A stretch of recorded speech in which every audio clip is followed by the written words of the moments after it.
అందరికీ నమస్కారం అండి. ఈరోజు కథ. ఆ రోజు బుధవారం సాయంత్రం ప్రయాణం ఉండడంతో త్వరగానే ఇంటికి బయలుదేరాను. దారిలో చేయి అడ్డుగా పెట్టి నిల్చుంది శైలజ. శైలజ పేరుకు తగ్గట్టుగానే అందంగా ఉంటుంది. మా ఆఫీస్లోనే నాతో పాటు వర్క్ చేస్తుంది. అంతేకాదు మా పక్క ప్లాట్లోనే ఉంటుంది కూడా. 6 నెలల క్రితం తను నన్ను ప్రేమిస్తున్నట్టు చెప్పింది, కానీ తన పైన నాకు అలాంటి అభిప్రాయం అస్సలు లేదు. అదే మాట తనతో చెప్పాను. కాసేపు కంటతడి పెట్టింది. ఓదార్చాను. తర్వాత తేరుకుని, ఇట్స్ ఓకే సార్, మీకు నేనంటే ఇష్టం లేకపోయినా నాకు మీరంటే ఇష్టం. నా ప్రాణం ఉన్నంత వరకు మిమ్మల్నే ప్రేమిస్తాను అంటూ అక్కడి నుంచి వెళ్ళిపోయింది. కానీ ఆ మాటలు నాకప్పుడు పిచ్చిలా అనిపించాయి. అన్నట్టు నా పేరు చెప్పలేదు కదూ. నా పేరు సిద్ధార్థ్. ఆఫీసులో వాళ్ళందరూ సిద్ధార్థ్ అంటారు. బాగా కావలసిన వాళ్ళు మాత్రమే సిద్ధు అంటారు. 2 సంవత్సరాల క్రితం ఇంజనీరింగ్ పూర్తి చేశాను. హైదరాబాదులో ఉద్యోగం రావడంతో అమ్మా నాన్నలను విడిచి వెళ్ళడం ఇష్టం లేకపోయినా తప్పక వెళ్ళవలసి వచ్చింది. హైదరాబాద్ వెళ్ళిన తర్వాత మా ఫ్రెండ్ రాజేష్ రూమ్లో ఉన్నాను. రాజేష్ కాలేజీ రోజుల్లో ఉన్నప్పుడు నా సీనియర్. వాడు ప్రేమిస్తున్న అమ్మాయి నాతో క్లోజ్గా ఉంటుంది అన్న అపోహతో నా పైన కోపం పెంచుకున్నాడు. నిజానికి ఆ అమ్మాయి నేను ఒకే క్లాస్ కావడంతో సబ్జెక్ట్లో డౌట్స్ ఉంటే నన్ను అడిగేది. మేము మంచి ఫ్రెండ్స్ అంతే. దాన్ని వాడు తప్పుగా అర్థం చేసుకుని అకారణంగా నాతో గొడవ పడుతూ ఉండేవాడు. నేను పెద్దగా పట్టించుకునేవాడిని కాదు. ఒకరోజు కాలేజీ అయిపోయాక ఇంటికి వెళ్తుండగా ఒక లారీ అదుపు తప్పి రాజేష్ పైకి రాబోయింది. నేను అక్కడే ఉండడంతో వాడి చెయ్యి పట్టుకుని వెనకకు లాగాను. ఇంకా అప్పటి నుండి నన్ను మంచి ఫ్రెండ్ లాగా చూడడం మొదలుపెట్టాడు. మేము బెస్ట్ ఫ్రెండ్స్ అయిపోయాం. అంతేకాదు, వాడు లవ్ చేస్తున్న అమ్మాయిని కూడా వదిలేశా అన్నాడు. నాకు తనపై అలాంటి ఉద్దేశం లేదని చెప్పి తనకి వీడి మంచితనం తెలిసేలాగా చేసి వాళ్ళిద్దరినీ ఒక్కటి చేశాను. ఇంకో వారంలో వాళ్ళ పెళ్ళి. ఇప్పుడు అక్కడికే వెళ్తున్నాను. చాచా, ఈ శైలజకి ఇంత పిచ్చి ఏంటి? నా టైం అంతా వృధా చేసింది. తను అడ్డు రాకపోయి ఉంటే ఈ పాటికి ఇంటికి వెళ్ళిపోయేవాణ్ణి అంటూ తనని తిట్టుకుంటూ ఇంటికి చేరాను. బాగా ఆలస్యమైపోయింది. తొందరగా లగేజీ సర్దుకుని టైం చూశాను. ఇంకా అరగంట మాత్రమే ఉంది. మా ఇంటి నుండి స్టేషన్కి 20 నిమిషాలు పడుతుంది. ఆలస్యం చేయకుండా బయలుదేరి స్టేషన్కి వెళ్ళాను. వెళ్ళిన వెంటనే ప్లాట్ఫామ్ నెంబర్ చూసుకుని హడావుడిగా వెళ్తుంటే వెనక నుండి ఎవరో సిద్ధు సిద్ధు అని పిలవడంతో నా వేగానికి బ్రేక్ పడింది. తిరిగి చూస్తే కళ్యాణి నా స్కూల్మేట్. 10వ తరగతి దాకా కలిసే చదువుకున్నాం. తరువాత వాళ్ళ నాన్నగారికి ట్రాన్స్ఫర్ కావడంతో వాళ్ళు వేరే ఊరు వెళ్ళిపోయారు. అప్పటి నుండి మళ్ళీ ఇప్పుడే తనని చూడడం. చాలా మారిపోయింది. కాసేపు మాట్లాడింది. 2 పిల్లలతో ఉంది. ఎవరు అని అడిగితే తన పిల్లలే అంది. నీకు పెళ్ళి అయిపోయిందా అని ఆశ్చర్యంగా అడిగాను. దానికి జవాబుగా అన్నట్లు తన భర్త అప్పుడే వచ్చాడు. ఏమండి, ఇతను నా స్కూల్ ఫ్రెండ్, పేరు సిద్ధు మా ఆయన విక్రమ్ అంటూ పరిచయం చేసింది. హాయ్ విక్రమ్ గారు, హలో సిద్ధు గారు అంటూ షేక్ హ్యాండ్స్ ఇచ్చుకున్నాం ఇద్దరము. ఇంకా ట్రైన్ టైం అయిపోవడంతో వాళ్ళకి బాయ్ చెప్పి వచ్చేసరికి ట్రైన్ కదిలిపోయింది. వెంటనే రన్నింగ్ చేసుకుంటూ ట్రైన్ ఎక్కేశాను. నా సీటు వెతుక్కొని కూర్చున్నాను. కాసేపు కళ్ళు మూసుకుని కూర్చుని తర్వాత మెల్లగా కళ్ళు తెరిచి చుట్టుపక్కల పరికించి అందరినీ చూస్తున్నాను. ఇంతలో నా కళ్ళు ఎదురుగా కూర్చున్న అమ్మాయి పైన పడ్డాయి. ఎందుకో తెలీదు, నా చూపు అక్కడే ఆగిపోయింది. కానీ తన మొహం చూద్దామంటే కుదరట్లేదు. ఎందుకంటే తన ఫేస్కి అడ్డంగా ఒక బుక్ పెట్టి చదువుకుంటుంది దీక్షగా. ఎన్నడూ లేని విధంగా సిద్ధుకి ఆ అమ్మాయి ఫేస్ చూడాలి అని చాలా కుతూహలంగా ఉంది. ఎందుకంటే సిద్ధు అమ్మాయిలకు చాలా దూరం. తన వెనకాల ఎంతమంది అమ్మాయిలు పడినా ఏనాడు ఎవరితోనూ శృతిమించి మాట్లాడలేదు. హద్దు దాటి ప్రవర్తించలేదు. సున్నితంగా వాళ్ళందరినీ తిరస్కరించాడు. కానీ ఈరోజు ఏమైందో ఆ ఫేస్ని చూడడానికి చాలా ట్రై చేస్తున్నాడు. ఎట్టకేలకు ఆమె కళ్ళని చూడగలిగాడు. అబ్బా, ఎంత అందంగా ఉన్నాయి ఆ కళ్ళు! పండు వెన్నెల్లో చుక్కలు మెరుస్తున్నట్టు మెరుస్తున్నాయి. ఈ కళ్ళని చూస్తూ జీవితాంతం బతికేయొచ్చు అనిపించింది ఆ క్షణం. కానీ సిద్ధుకి అర్థం కాలేదు తనకి ఎందుకిలా అనిపిస్తుంది అని. ఇంకా తన ఫేస్ చూడడానికి ప్రయత్నాలు చేస్తున్నాడు. ఆ ప్రయత్నంలో అనుకోకుండా తన మొబైల్ కింద పడిపోయింది. ఆ శబ్దానికి ఆ అమ్మాయి బుక్ తీసి చూసింది. అంతే, కింద పడిన ఫోన్ తీసుకోవడం కూడా మర్చిపోయి తన అందంలో లీనమైపోయాడు. ఏంటి, ఈ అమ్మాయి ఇంత అందంగా ఉంది, దేవతలు భూమిపైన సంచరిస్తారు అంటారు. ఈ అమ్మాయిని చూస్తే అది నిజమేనేమో అనిపిస్తుంది.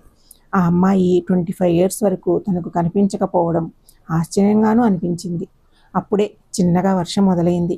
ట్రైన్ కిటికీ నుంచి చినుకులు మెల్లగా తన పైన పడుతూ ఉంటే తను చిన్నగా నవ్వుతూ ఆ చినుకులని తన అందమైన చేతివేళ్లతో తుడుచుకుంటుంది.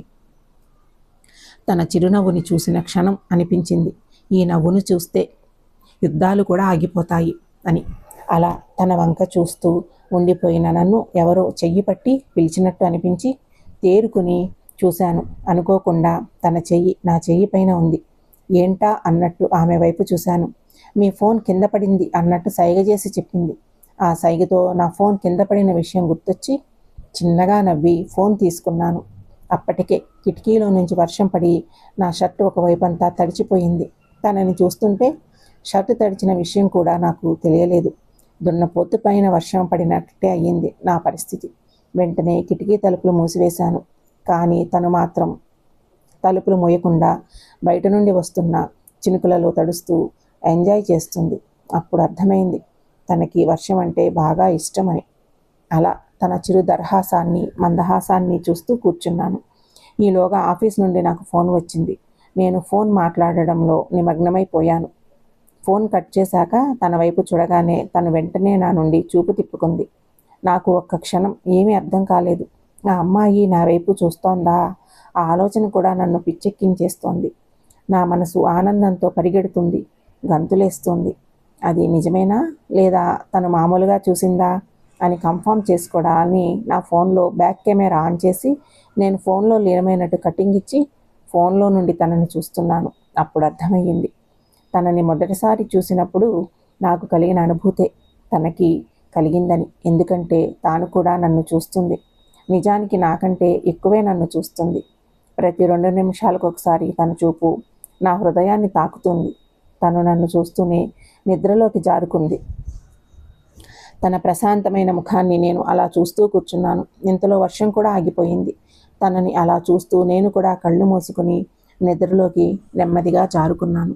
చాలాసేపటి తర్వాత మెలకువ వచ్చింది. కళ్ళు తెరిచి చూస్తే ఎదురుగా తను లేదు. వాష్రూమ్కి వెళ్ళిందేమో అని కాసేపు ఎదురు చూశాను. ఎంతసేపటికి రాకపోయేసరికి తన లగేజీ ఉందేమో అని చూస్తే లగేజీ లేదు. తను ఎక్కడికి వెళ్ళిపోయింది? బహుశా తన ఊరు వస్తే దిగిపోయిందా? అయినా అలా ఎలా దిగిపోతుంది? నాకు చెప్పి దిగాలి కదా. అసలు తను ఎక్కడ ఉంటుంది?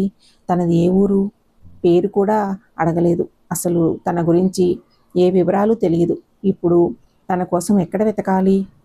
నాకు చెప్పకుండా వెళ్ళిందంటే తను చూసిన చూపులు ప్రేమతో చూసినవి కావా?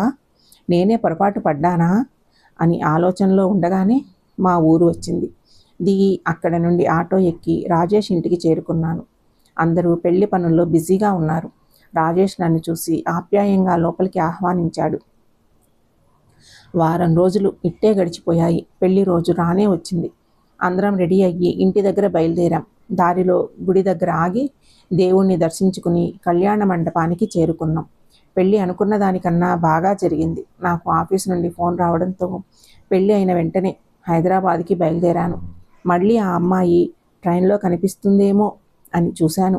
కానీ తను ఎక్కడా కనిపించలేదు. హైదరాబాద్ వచ్చాక ఆఫీస్ పనుల్లో బిజీ అయిపోయాను. కానీ తనని మర్చిపోలేదు. తన జ్ఞాపకాలతో 4 ఇయర్స్ గడిచిపోయాయి. ఇంటి దగ్గర నుండి అమ్మ ఫోన్ల మీద ఫోన్లు చేసి పెళ్ళి ఎప్పుడు చేసుకుంటావు అంటూ గొడవ చేస్తుంది. కానీ నాకు పెళ్ళి అన్నమాట వింటే ఆ అమ్మాయే గుర్తొస్తుంది. దాంతో చూద్దాంలే అమ్మా అంటూ మాట దాటేస్తున్నాను ఎప్పటికీ అప్పుడు. ఆ రోజు గురువారం. శైలజ వచ్చి, సార్ ఈవినింగ్ గుడికి వెళ్దాం వస్తారా అంటూ అడిగింది. నాకు తనతో వెళ్ళడం అంత ఇష్టం లేకపోయినా గుడికి వెళ్ళి చాలా రోజులు కావడంతో సరే అని తలూపాను. సాయంత్రం ఆఫీస్ నుండి త్వరగా బయలుదేరి నా బైక్ పైనే గుడికి బయలుదేరాం. గుడి అంతా భక్తులతో రద్దీగా ఉంది. ఇద్దరం లైన్లో నిల్చుని దర్శనం చేసుకున్నాం. తర్వాత ఒకచోట కూర్చుని ప్రసాదం తింటూ ఉంటే శైలజ మంచినీళ్ళు కావాలి సార్ అని అడిగింది. వాటర్ కోసం గుడి అంతా వెతుకుతూ ఉండగా ఒకచోట త్రాగునీరు అని కనిపించడంతో అక్కడికి వెళ్ళి నీళ్లు తీసుకుని శైలజ ఉన్న చోటికి వస్తూ ఉండగా వెనక నుండి ఎవరో సిద్ధు అని పిలవడంతో వెనక్కి తిరిగి చూశాను. ఒక చిన్న బాబు పరిగెత్తుకుంటూ వస్తున్నాడు. వాడి వెనకాల వాళ్ళ అమ్మ, ఆగు సిద్ధు, ప్లీజ్, పరిగెత్తలేకపోతున్నాను అంటూ వాడిని పట్టుకోవడానికి వస్తుంది. చీకట్లో తన ఫేస్ సరిగ్గా కనిపించడం లేదు. ఇంతలో సిద్ధు ఆ బాబుని పట్టుకుని ఎత్తుకుని వాళ్ళ అమ్మకు అప్పగించడానికి ఆవిడికి ఎదురు వెళ్తున్నాడు. ఇంతలో ఆవిడ వెలుగులోకి వచ్చింది. చూసి షాక్ అయ్యాడు. ఆ రోజు ట్రైన్లో చూసిన అమ్మాయి ఇన్ని ఇయర్స్ తర్వాత కనిపించింది. పైగా నుదుటి పైన బొట్టుతో ఉంది. అంటే తనకి పెళ్ళి అయిపోయిందా? ఈ బాబు తన బాబేనా? తనది ఈ ఊరేనా? అంటూ ప్రశ్నల వర్షం మదిలోనే కురిపించుకున్నాడు. ఇంతలో తన దగ్గరగా వచ్చి బాబుని తీసుకుంటూ బాగున్నారా అంటూ పలకరించింది. తన స్వరం వినడం అదే మొదటిసారి. ఎంత మధురంగా ఉంది ఆ గొంతు అని ఆలోచనలో ఉండగానే, ఏంటి సిద్ధు గారు, నన్ను గుర్తుపట్టలేదా అంటూ మళ్ళీ పలకరించింది. అయ్యో, మిమ్మల్ని ఎలా మర్చిపోతానండి, బాగానే ఉన్నాను, కానీ మీరిలా బాబుతో కనపడగానే షాక్ అయ్యాను. మీకు నిజంగానే పెళ్ళయిందా? అవును సిద్ధు గారు, నిజంగానే అయ్యింది. ఓ అలాగా. అవును, ఆ రోజు చెప్పకుండానే దిగిపోయారు. అప్పుడు మీకు పెళ్ళి కాలేదేమో కదా, ఆ తర్వాత చేసుకున్నారా? నిజానికి అప్పుడు అమ్మ ఫోన్ చేసి పెళ్లి చూపులు ఉన్నాయి అని బలవంత పెడితేనే ఊరికి వెళ్ళడానికి స్టేషన్కి ఆటోలో బయలుదేరాను. దారిలో ట్రాఫిక్ సిగ్నల్ పడడంతో సాంగ్స్ వింటూ కళ్ళు మూసుకున్నాను. అంతలో ఒక చల్లటి గాలి నన్ను తాకడంతో ఆ ఆదమరుపుగానే పక్కకి చూశాను. మీరు కనిపించారు. బస్సులో ఉన్నారు. చూడగానే నచ్చేశారు. ఎందుకో తెలీదు, మీతో పెళ్ళి అయితే బాగుంటుందని ఆ క్షణం అనిపించింది నాకు. కానీ మీతో మాట్లాడదాం అనుకునే లోపే ఆటో కదిలింది. చాలా బాధపడ్డాను. తర్వాత మిమ్మల్ని ట్రైన్లో చూశాను. నా ఎదురు సీట్. ఇంకా నా ఆనందానికి హద్దులు లేవు. మీతో ఎలాగైనా మాట్లాడాలి. నా ప్రేమ విషయం చెప్పి మీరు ఒప్పుకుంటే మా ఇంటికి తీసుకెళ్ళాలి అని అనుకున్నాను. ఇంతలో మెల్లిగా నిద్ర పట్టేసింది.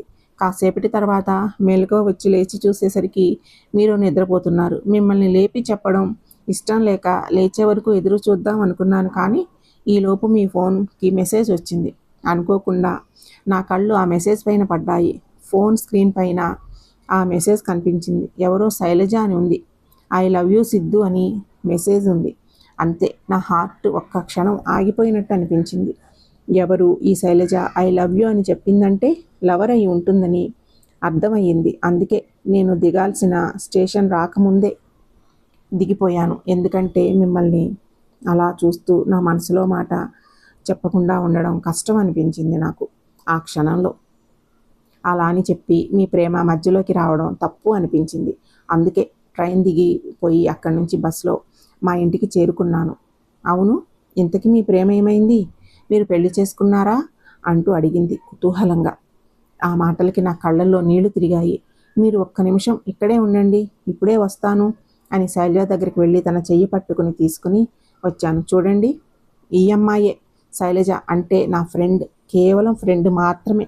కానీ ఈ అమ్మాయే నన్ను ప్రేమించింది. అవును, శైలజ నాకు పంపిన మెసేజ్లన్నీ మీ మొబైల్లో కాపీ చేసుకుంటా అని చెప్పావుగా, ఒకసారి నాకు పంపిన లిస్టు చూపించు అని అడగగానే ఓకే సార్ అంటూ శైలజ తన ఫోన్లో నాకు పంపిన మెసేజ్లు ఓపెన్ చేసింది. నేను ఆ మెసేజ్లన్నీ చెక్ చేసి ఆ రోజు నాకు వచ్చిన మెసేజ్ ఓపెన్ చేసి టైము తారీఖుతో సహా చదవమని తనకిచ్చాను. అందులో లవ్ యూ సిద్ధు ఈ మాట మీతో చాలాసార్లు చెప్పాను, కానీ మీరు పట్టించుకోలేదు. ఇకపై మిమ్మల్ని ఇబ్బంది పెట్టడం నాకు ఇష్టం లేదు. అందుకే మీతో ఫ్రెండ్లా ఉందామని నిర్ణయించుకున్నాను. ఇన్ని రోజులు మిమ్మల్ని ఇబ్బంది పెట్టి ఉంటే నన్ను క్షమించండి అని ఉంది. ఆ మెసేజ్ చదవగానే కన్నీళ్లతో నా వైపు చూసి శైలజకి ఫోన్ ఇచ్చేసింది. ఇప్పటికైనా అర్థమైందా? లాక్ వేసి ఉన్న మొబైల్లో సగం మెసేజ్ మాత్రమే కనిపిస్తుంది. మీరు అది చూసే నన్ను అపార్థం చేసుకున్నారు. సగం మెసేజ్ మాత్రమే చూసి మన జీవితాల్ని నిర్ణయించేశారు అని దుఃఖపూరితమైన కంఠంతోనే అనేసరికి మన జీవితాలు ఏంటి అని అమాయకంగా అడిగింది. అవును, నేను మిమ్మల్ని ట్రైన్లో చూసిన క్షణమే ప్రేమించాను. ఆ రోజు నిద్రపోయాక లేచి చూసేసరికి మీరు కనిపించలేదు. చాలా బాధపడ్డాను. ఆ రోజు నుండి మా ఇంట్లో పెళ్ళి అంటే మీరే గుర్తొచ్చి దేనికి ఒప్పుకోలేకపోయేవాడిని. అంటే మీరు పెళ్లి చేసుకోలేదా? నో, చేసుకోలేదు. ఎంత తొందరపడ్డాను. ఒక్క క్షణం ఆలోచించాలని మిమ్మల్ని అడిగి ఉంటే మన జీవితం వేరేలా ఉండేదేమో. నేనే తప్పు చేశాను, నన్ను క్షమించండి. అయ్యో, దయచేసి అంత మాట అనకండి. మీరు ఎక్కడ ఉన్నా హ్యాపీగా ఉండాలి. అవును, ఇంతకీ మీ న్యూ లైఫ్ ఎలా ఉంది ఆహా, చాలా బాగుంది. మా ఆయన కూడా చాలా మంచివారు. ప్రతి విషయంలోనూ నాకు సపోర్ట్గా ఉంటారు. మీరు మిస్ అయ్యారు అన్న చిన్న లోటు తప్ప మిగతాదంతా చాలా బాగుంది. అంతా కూల్. ఇంకా వీడు మా అబ్బాయి సిద్ధార్థ్. మీ పేరే, కనీసం వీడి రూపంలో అయినా మిమ్మల్ని చూసుకోవచ్చని ఆ పేరు పెట్టుకున్నాను. వీడిని సిద్ధు అని పిలుస్తున్నప్పుడల్లా మనసంతా ఏదో తెలియని సంతోషం. అవును, నా పేరు మీకెలా తెలుసు? ఆ రోజు మీతో నేను చెప్పలేదు కదా. ఓ అదా, ఆ రోజు మెసేజ్లో చూశాను కదా సిద్ధు అని. ఇంకా ప్యాసింజర్ లిస్ట్లో కూడా చెక్ చేసుకున్నాను. నా ఎదురు సీట్ ఎవరిది అని సిద్ధార్థ్ అని ఉంది. అలా మీ పేరు తెలుసు. అవునా, సరే, మీ లైఫ్ హ్యాపీగా ఉంది, అది చాలు. ఇంకా నేను వెళ్ళొస్తాను. ఇంతకీ మీ పేరు చెప్పలేదు. అమృత. అమృత, చాలా బాగుంది మీ పేరు. అప్పుడు తెలుసుకోలేకపోయాను, అందుకే ఇప్పుడు అడిగాను. ఐ లవ్ యూ అమృత. ఈ మాట అప్పుడు చెప్పాలనుకున్నా కానీ అప్పుడు చెప్పలేకపోయాను. ఇప్పటికీ చెప్పకపోతే నన్ను నేను మోసం చేసుకున్నట్లే అవుతుంది. ఇదేదో చెడు ఉద్దేశంతో చెప్తున్న మాట కాదు. నువ్వు అర్థం చేసుకుంటావనే అనుకుంటున్నాను. ఇంకా వెళ్ళొస్తాను, బై అని చెప్పి అక్కడ నుండి వచ్చేశాను. శైలజని డ్రాప్ చేస్తా అంటే, వద్దు సార్, మీరు వెళ్ళండి, నన్ను క్షమించండి సార్, నా వల్లే మీ ప్రేమ ఓడిపోయింది. దానికి నువ్వేం చేస్తావులే, అది అంతా నా తలరాత. సరే, నువ్వు ఇంటికి జాగ్రత్తగా వెళ్ళు. ఇంటికి వెళ్తున్న దారిలో మొత్తం అమృత ఆలోచనలే. అప్పుడు శైలజ అన్న మాటలు గుర్తొచ్చాయి. నా ప్రాణం ఉన్నంత వరకు మిమ్మల్నే ప్రేమిస్తాను అని. అప్పుడు ఆ మాటలు పిచ్చిలా అనిపించాయి, కానీ ఇప్పుడు అర్థమవుతుంది. ప్రేమించడం అంటే ప్రేమించిన మనిషితో బ్రతకడం కాదు, బ్రతికినంత కాలం వారిని మనసులో పదిలంగా దాచుకోవడం. ఆ నిమిషం అనిపించింది, ప్రేమించిన వాళ్ళు మిస్ అయితే ఇంత బాధగా ఉంటుంది. నేను ప్రేమించిన అమ్మాయి ఎలాగో దగ్గర కాలేదు, కనీసం నన్ను ప్రేమించే అమ్మాయికైనా దగ్గర అవ్వాలి అని. వెంటనే బైక్ ఆపి ఫోన్ తీసుకుని శైలజకి కాల్ చేసి, రేపు నీతో మాట్లాడాలి, మీ ఇంటికి వస్తాను, మీ పేరెంట్స్ని ఇంట్లోనే ఉండమను అని చెప్పి ఫోన్ కట్ చేశాను. ఇంకా రేపటి నుండి నేను మొదలు పెట్టబోయే కొత్త జీవితాన్ని తలుచుకుంటూ ముందుకు సాగాను. ఈ కథ సమాప్తము. మీకు ఈ కథ నచ్చినట్లయితే ఛానల్ని సబ్స్క్రైబ్ చేసుకోండి. ఛానల్లోని మిగతా కథలను ఫాలో చేయండి. మీ స్నేహితులకి, బంధువులకి షేర్ చేయండి, లైక్ చేయండి, కామెంట్ చేయండి. Thank you.